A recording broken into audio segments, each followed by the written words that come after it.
Reason card versus avalanche card কোনটি best হবে আপনার জন্য? চলুন তা এই ভিডিওতেই দেখা যাক। অ্যাভালান্স কার্ড যা বর্তমানে ফ্রিতে নেওয়া যাচ্ছে। শুধুমাত্র কেওয়াইসি করলেই কার্ডটি সম্পূর্ণ ফ্রিতে পেয়ে যাচ্ছেন, কিন্তু যাদের ফোনে NFC সাপোর্ট করে না তাদের ফোনে এটি লক অবস্থায় রয়েছে। এই কার্ডটি কিভাবে ডাউনলোড করবেন, কিভাবে অ্যাকাউন্ট করবেন, এই নিয়ে ভিডিও আমাদের চ্যানেলে অনেক আগে থেকেই দেওয়া আছে। এখন আসুন রিজন কার্ডে। জনপ্রিয় একটি কার্ডের মধ্যে রয়েছে রিজন কার্ড। নির্ভরযোগ্য আপনার ব্যক্তিগত কাজের জন্য এই রিজন কার্ডটি সেরা হবে। কিন্তু বর্তমানে রিজন কার্ডটির প্রাইস রয়েছে $10। আমাদের প্রোমো কোড ইউজ করলে পেয়ে যাচ্ছেন $9 ডিসকাউন্ট, মানে আপনি $1 এই কার্ডটি পারচেস করতে পারছেন। কার্ডটি অনেক ভালো যেহেতু, তাই ফ্রিতে দেওয়া হচ্ছে না। দেখেন এর প্লে স্টোর রেটিং অনেক ভালো, মানে নির্ভরযোগ্য একটা কার্ড হিসেবে আপনি যদি অনেক দিন পর্যন্ত ইউজ করতে চান তাহলে রিজন কার্ডটি সেরা হবে। চলুন এখন দেখা যাক অ্যাভালান্স কার্ড কীভাবে ডাউনলোড করবেন। অ্যাভালান্স কার্ড ডাউনলোড করার জন্য আমাদের টেলিগ্রাম চ্যানেলে চলে আসবেন। দেখবেন সেখানে ফাইল আকারে দেওয়া আছে অ্যাভালান্স কার্ড। যাদের ফোনে NFC সাপোর্ট করে না, মানে প্লে স্টোরে এভাবে লক দেখায়, যাদের ফোনে এরকম লক দেখায় তারা প্রথমে একটি অ্যাপস ইনস্টল করে নেবেন। অ্যাপসটির নাম হলো CX ফাইল এক্সক্লোজার। লিখে প্লে স্টোরে সার্চ দিবেন, যে অ্যাপসটি আসবে এই অ্যাপসটি প্রথমে ইনস্টল করে নিতে হবে। যখন ইনস্টল হয়ে যাবে তখন একটু অ্যাপসে প্রবেশ করবেন, প্রবেশ করে ব্যাগে চলে আসবেন। ব্যাগে চলে এসে আমাদের টেলিগ্রামে ঢুকবেন। টেলিগ্রামে ঢুকলে দেখবেন যে উপরের দিকে বা উপরে পিন করা যে মেসেজ রয়েছে সেই মেসেজে ক্লিক করবেন। ক্লিক করলে দেখবেন যে অ্যাভালান্স কার্ডের ফাইল চলে এসেছে। এখন এই অ্যাভালান্স কার্ডের ফাইলটি ইনস্টল করে নেবেন।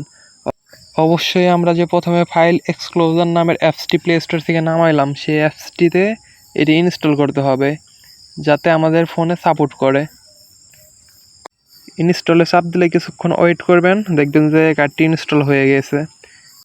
এখন হোম স্ক্রিনে ফিরে যাই, দেখেন আমাদের কার্ডটি অলরেডি ইনস্টল হয়ে গিয়েছে। এখন শুধু অ্যাকাউন্ট খুলে কেওয়াইসি করলেই আমাদের কার্ডটি পেয়ে যাব। কিভাবে অ্যাকাউন্ট খোলা যায়, কিভাবে কেওয়াইসি করে ফিজিক্যাল কার্ডটি হাতে পাওয়া যায়, এ নিয়ে আমাদের ভিডিও চ্যানেলে দেওয়া আছে, এটি দেখে আপনারা কমপ্লিট করে নেবেন। রিজন কার্ডটি কীভাবে নেবেন, কোথায় প্রোমো কোড ইউজ করতে হবে চলুন দেখা যাক। প্রথমে আমরা কান্ট্রি সিলেক্ট করে নেব, এরপর জিমেল দিয়ে আমরা অ্যাকাউন্টটি লগ ইন করবো। তার জন্য আমরা জিমেলে যাব, আমাদের কাঙ্ক্ষিত যে জিমেলটি আছে সেই জিমেলটি দেব। জিমেলটি দিয়ে কনফার্ম, এরপর জিমেলে একটি OTP আসবে, সেই OTPটি বসাতে হবে।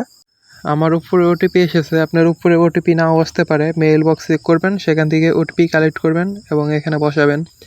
OTP বসানো হয়ে গেলে নেক্সট, এরপর এটা এলিজিবল করে দেব।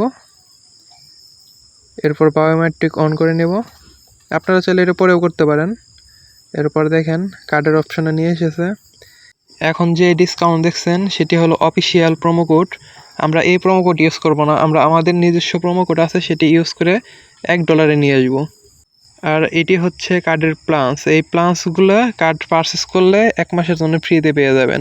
এখন এখানে সে প্রোমো কোডের অপশানে আমাদের প্রোমো কোডটি সেন্ড করবেন, সেন্ড করে অ্যাপ্লাইতে ক্লিক করবেন। ক্লিক করলে দেখেন আমাদের কার্ডটি $1 চলে এসেছে। এখন আমরা $1 পে করব। পে করলে আমাদের কার্ডটি প্লাস যে প্লান্স আছে সেটি অটোমেটিক 1 মাসের জন্য খুলে যাবে। এর জন্য আমি $1 ডিপোজিট করি। ডিপোজিট করার পর দেখেন আমাদের এটা পেন্ডিংয়ে চলে গিয়েছে। একটু রিফ্রেশ করি, রিফ্রেশ করলে এটি পেন্ডিংয়ে আছে। এখন আমরা কেওয়াইসি সাবমিট দিতে হবে। এখন যে ফর্মটি সাবমিট করবেন কেওয়াইসির জন্য, এটি অবশ্যই আপনার NID কার্ড অনুযায়ী দিবেন। First name, second name, birthday date, এরপর আপনার কান্ট্রি সিলেক্ট করবেন। আমি যেহেতু বাংলাদেশ, এরপর ফুল অ্যাড্রেস দিয়ে কন্টিনিউ, এরপর আপনার ফোন নাম্বার সেন্ড করবেন, এরপর কন্টিনিউ, এরপর আপনার জিমেল, এরপর আমি এখান থেকে উপরের 3টি টিক মার্ক দিই, এরপর কন্টিনিউ। এরপর আমি যেহেতু আনএমপ্লয়েড, তো আপনারা যদি এমপ্লয়েড হয়ে থাকেন তো সে তথ্য দিতে পারেন। এরপর NID কার্ড দিই, NID কার্ডের নাম্বারটি এখানে বসিয়ে নেব, বসিয়ে এটা সঠিকভাবে বসাবেন, বসিয়ে কন্টিনিউ, এরপর এলো। এরপর আমার NID কার্ডের first part and second part দুটোই ভেরিফাই করতে হবে। আমাদের first part and second part শুধু ধরলেই ভেরিফাই হয়ে যাবে, আর যদি ধরলে ভেরিফাই না হয় তাহলে ক্যামেরা অপশানে ক্লিক করে ভেরিফাই করবেন। এরপর ফেসটি ভেরিফাই করে নেবেন।